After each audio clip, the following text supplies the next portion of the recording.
Everyone. Thank you so much for joining me to talk about understanding behavior.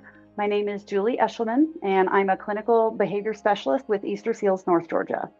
Today, I'm going to talk to you about the tangible or access function of behavior. So that's when kids use behavior to get something that they want.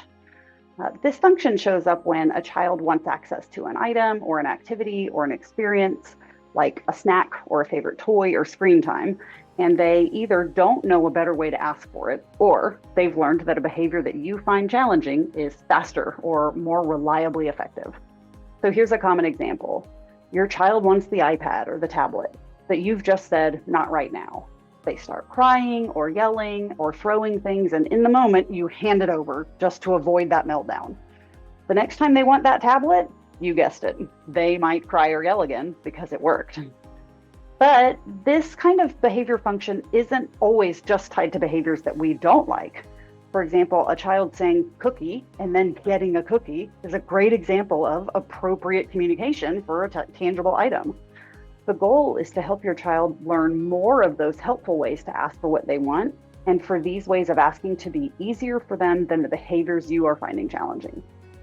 So here are 3 proactive strategies to prevent inappropriate ways to ask for things that kids might want. The first is to teach and practice ways to ask for favorite items using words or pictures or gestures.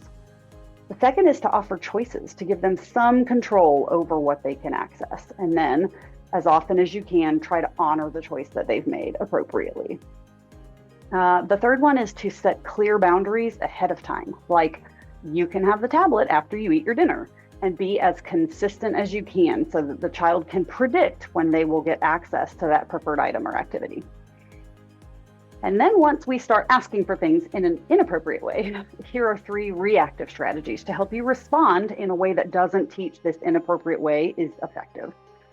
The first one is to stay calm if your child becomes upset. As long as they are safe, you don't have to rush to give in. The second is to wait for a more appropriate behavior, like a gesture or a calm voice, before giving access.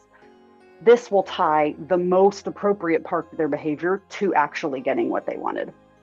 And the third is reinforce those helpful behaviors right away when they happen. That means if they ask appropriately, give them access to what they wanted as often as possible, even if it's only for a few minutes, just to help them connect that appropriate behavior with getting the thing that they wanted.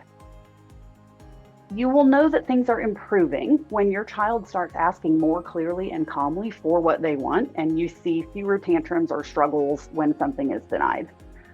So thank you so much for joining me today to learn more about the tangible function of behavior. And make sure you check out the rest of our series on understanding kids' behavior, and especially be sure to watch the next video on the automatic or sensory function of behavior, where we will explore how some behaviors happen just because they feel good or they help the child feel regulated.